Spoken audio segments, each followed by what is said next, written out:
Sawasdee krab, good morning. Thank you for joining us on Newsline, broadcasting live on NBT Radio Thailand FM 88 and NBT World. Today is Sunday, January 18th, and you're with me, Surapan Lautaranarit.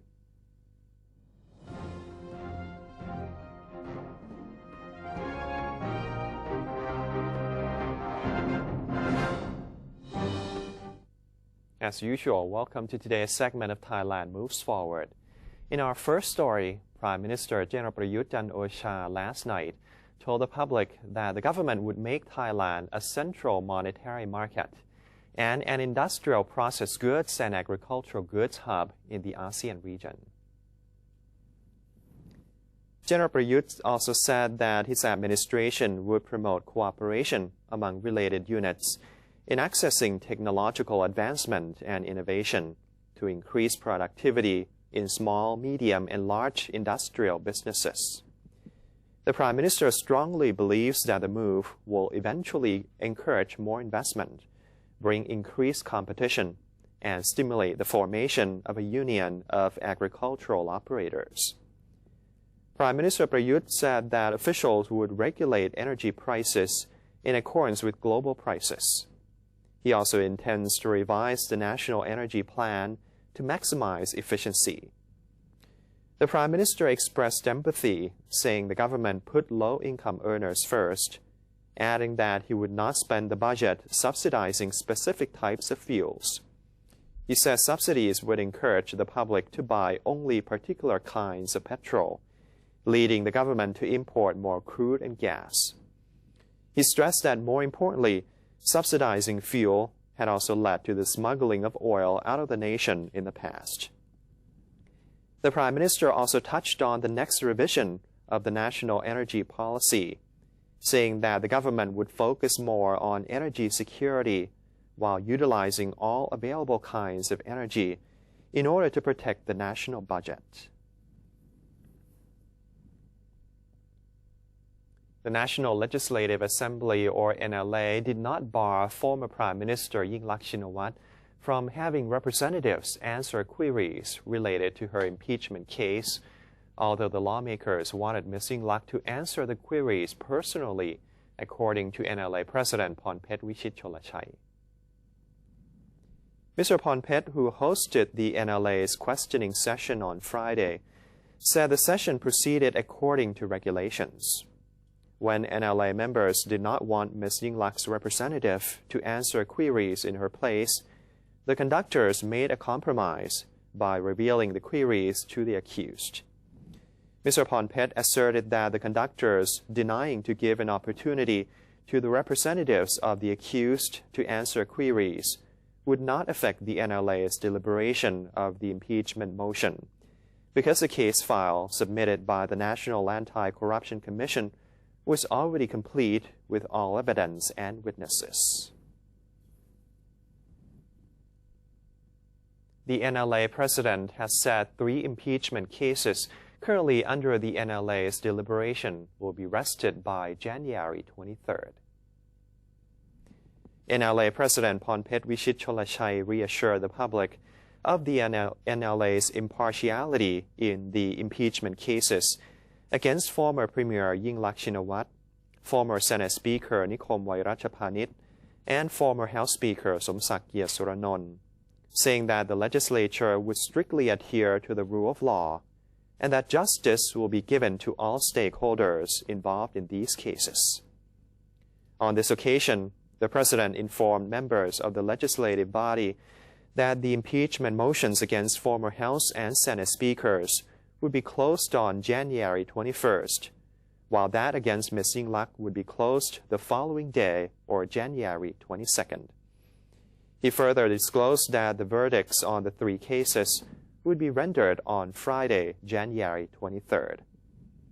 Ms. Yingluck is currently facing charges stemming from the rice pledging scheme carried out under her administration, which saw tremendous financial loss. Meanwhile, Mr. Nikhom and Mr. Somsak are facing charges for an attempt to amend a section of the Constitution pertaining to the Senate's composition. Charter drafters are ready to consider public input as they proceed with the creation of the new permanent constitution, with the postal office being one of the channels through which members of the public can send their input to the lawmakers. According to Mr. Bawonsak Wanno, chairperson of the Constitution Drafting Committee, or CDC, the input can be submitted to P.O. Box 9, Parliament 10350.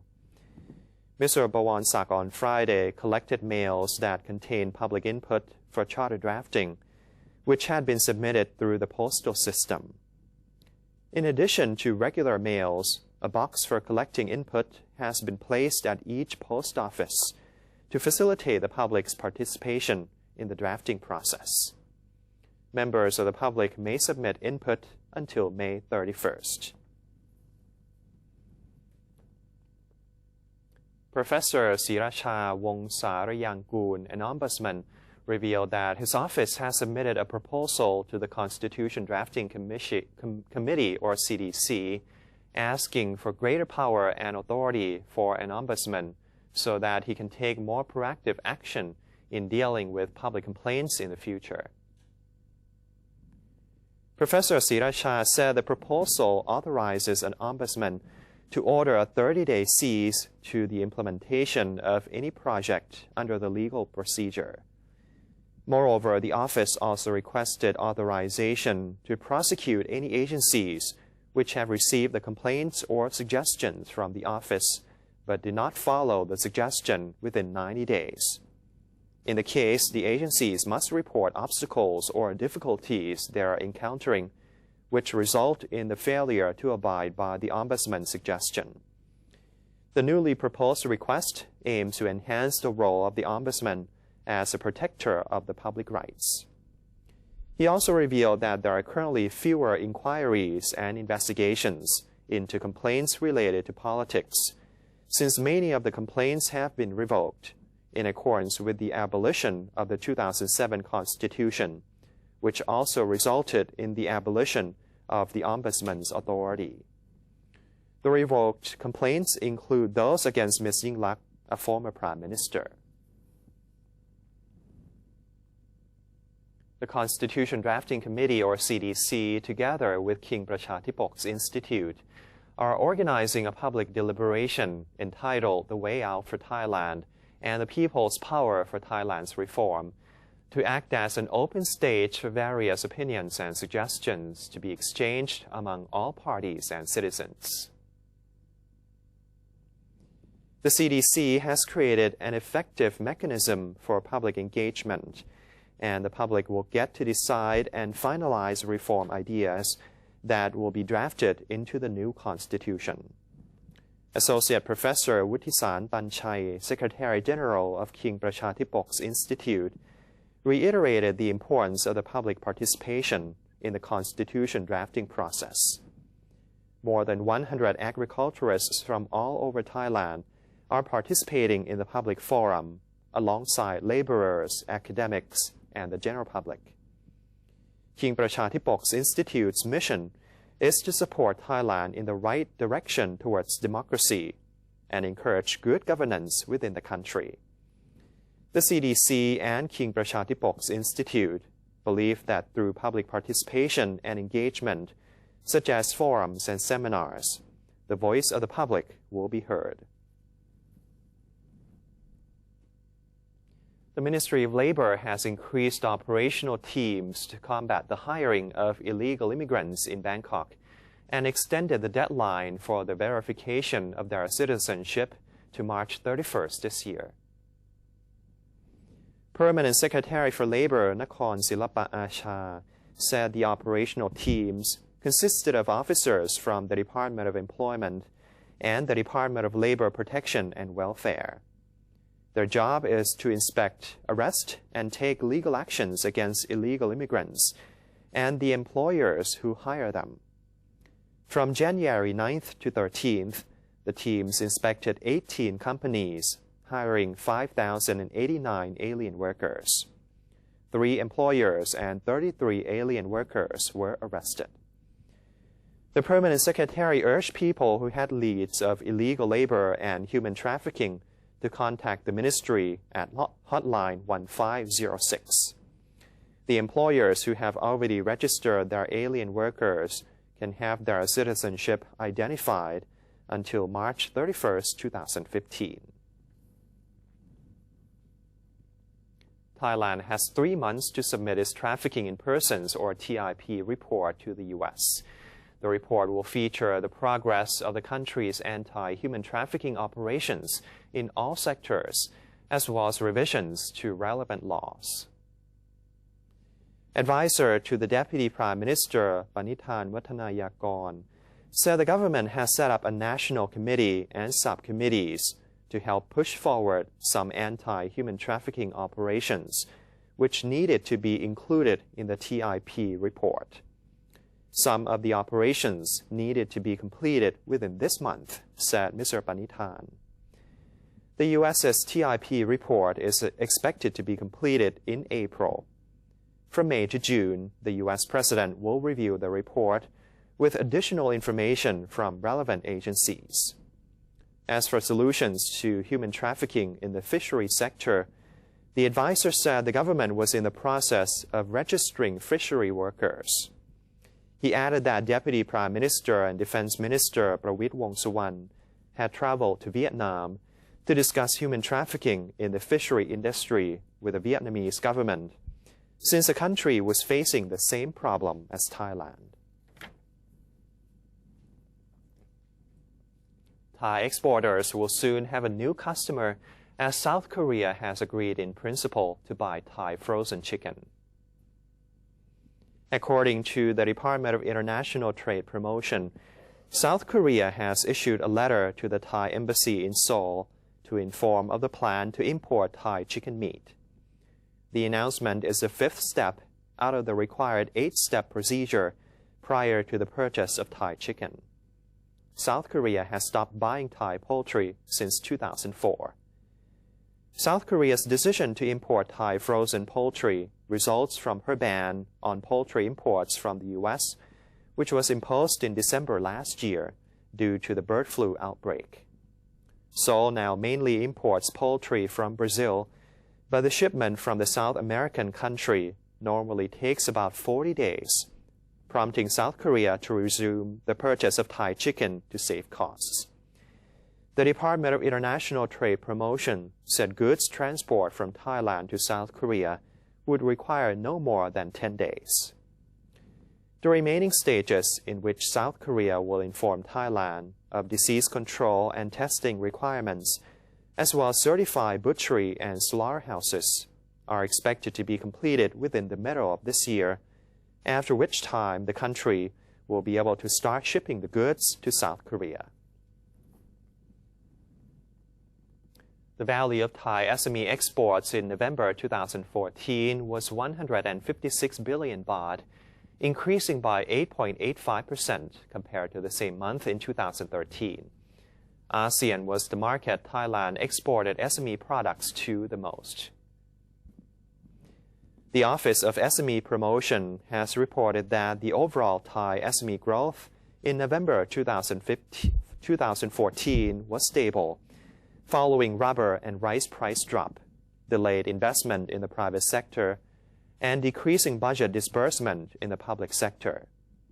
However, Thai SMEs exported 8.85% more in November compared to the same period in 2013.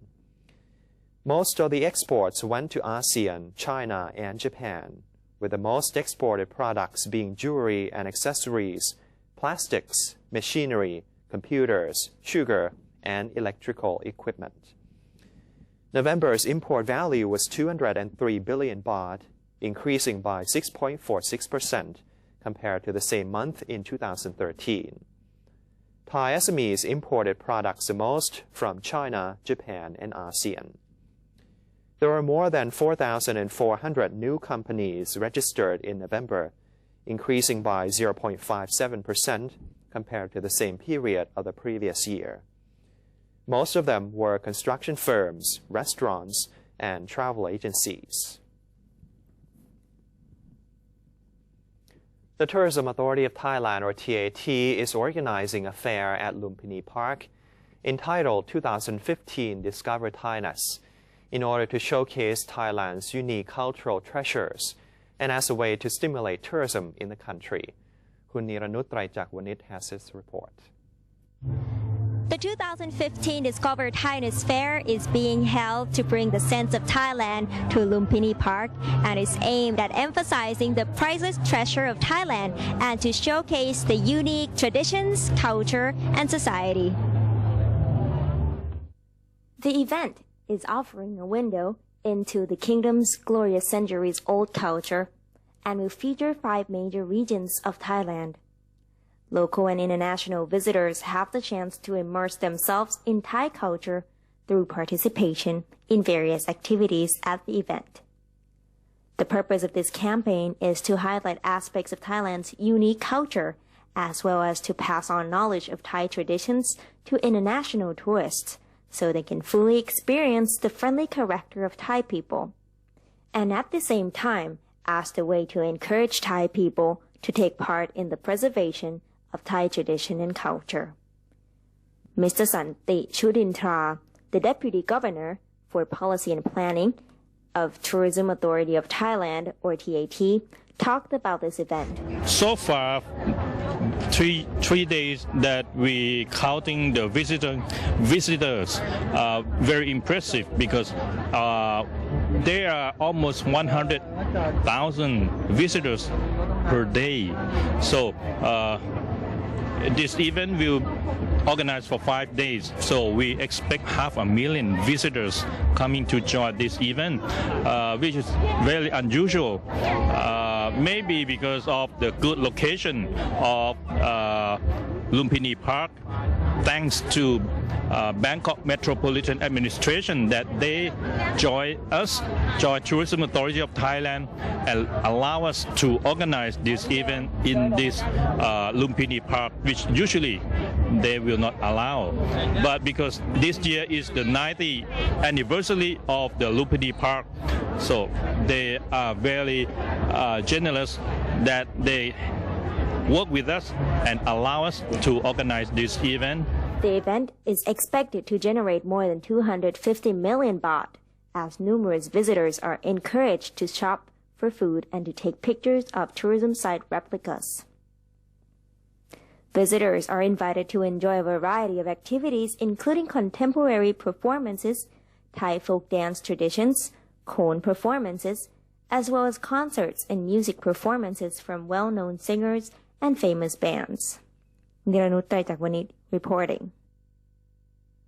The Bangkok Metropolitan Administration, or BMA, has ordered the removal of any obstructions on the public footpaths on Sukhumvit Road as part of the reorganization campaign. According to the BMA, the process to eliminate sidewalk obstructions on Sukhumvit Road began on Friday and is expected to be completed in 15 days. It has been discovered that there are more than 400 street vendors operating on the footpaths along the downtown stretch of Sukhumvit, which is under the jurisdiction of 4 districts of Bangkok, namely Wat Thana, Phra Khanong, Klong Tei, and Bang Na. The street vendors are only allowed to do their businesses in 20 designated areas, and most are found to be in compliance with the regulation. However, some of them have invaded restricted areas by modifying their stalls or building structures that obstruct pedestrians. The violators have been notified to remove such obstructions within 15 days. Moreover, the vendors are also reminded of the new rule permitting them to do businesses at night from 7 p.m. to 3 a.m., effective from now onwards. The Meteorological Department has advised people to keep warm as the weather will remain cold for many days. In Yasothon, 500 blankets have been distributed to the residents affected by the icy weather.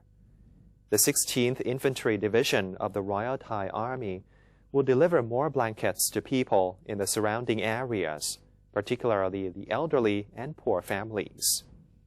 Many people living along the Thai-Cambodian border in Surin province have suffered from respiratory illnesses as the temperature declines. 200 blankets have been given to many poor families. The entire area of Sakon Nakhon province has been declared a disaster zone. More than 250,000 people have endured the cold without blankets, and many have had to sit around a campfire. In the northern province of Phetchabun, 3 people died from hypothermia. The high-pressure system from China is still extending across the upper part of the country and will bring the temperature down further. And that's all for today's edition of Thailand Moves Forward. Before we take a quick break, let's have a look at the exchange rates and commodity prices.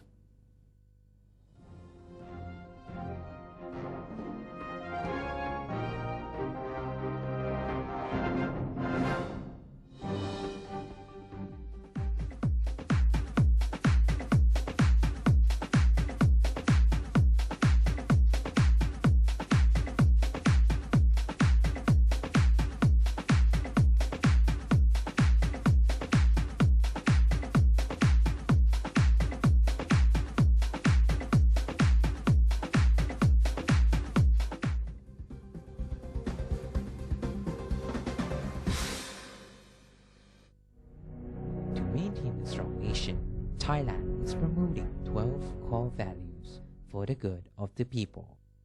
The second core value, being honest, sacrificing, showing restraint and determinations in doing good for the majority.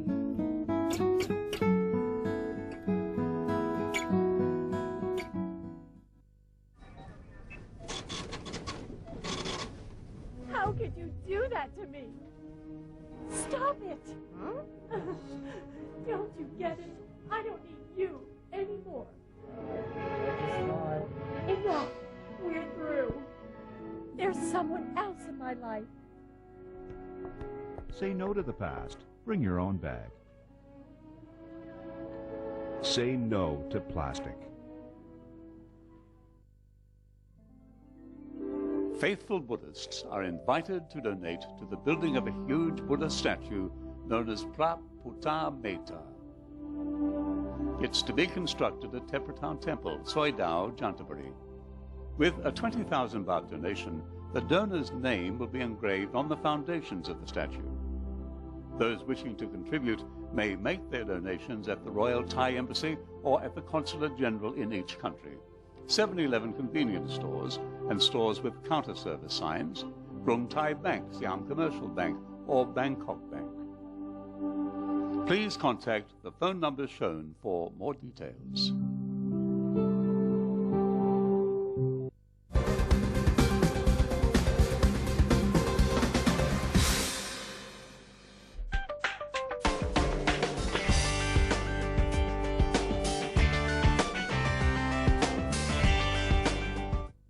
Welcome back to Newsline. Now let's take a look at news from within ASEAN.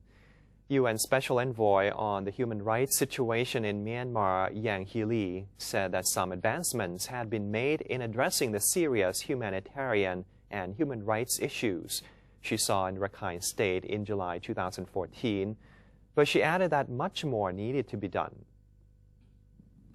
Lee told reporters in Yangon that, in her view, the situation remains at a crisis stage. Humanitarian access is still minimal and poses high risk.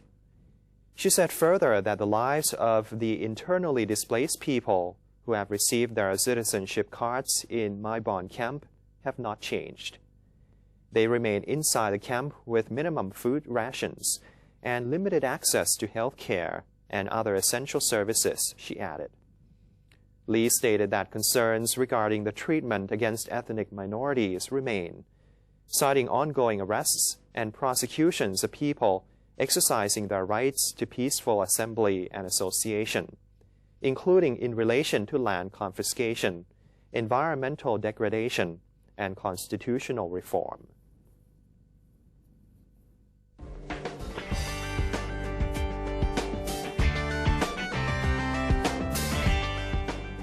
And elsewhere around the globe, protesters in Yemen's capital Sana'a took to the streets on Saturday in a demonstration against the publication of cartoons of the Prophet Muhammad in French satirical newspaper Charlie Hebdo.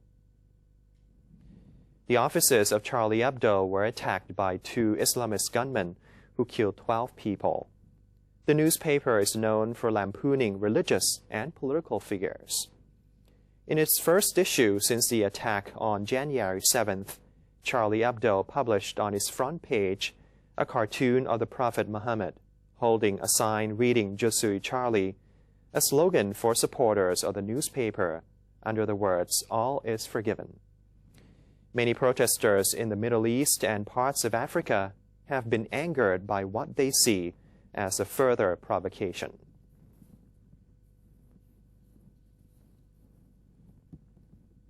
Life-size bear sculptures were unveiled in Havana's historic city center. The colorful fiberglass statues are part of an itinerant German exposition known as the United Body Bears for its promotion of tolerance and understanding between nations. They were inaugurated in Havana's San Francisco de Assis Plaza, where they will be on display until March 1st. Each bear was designed by an artist to represent his or her country in a unique manner. Cuba's representative is named Siboney. The bears, measuring in at 2 meters tall, have been shown in 30 cities on 5 continents and were originally developed in Berlin, where they were first exhibited in 2002. A local historian heralded the installation of the bears. To date, the bears have visited some 30 cities across the globe. Cuba's show is featuring 128 bears. And that's it for today's edition of Newsline. For any comments or suggestions, please feel free to email us at newsline.nbt@gmail.com. You can also follow us on Facebook or visit our website at thainews.prd.go.th/newsing. And now we're going to say goodbye with African penguins just chilling on the rocks at San Diego Zoo. I'm Surapan Lautaranarit. Thank you for watching and have a wonderful day. สวัสดีครับ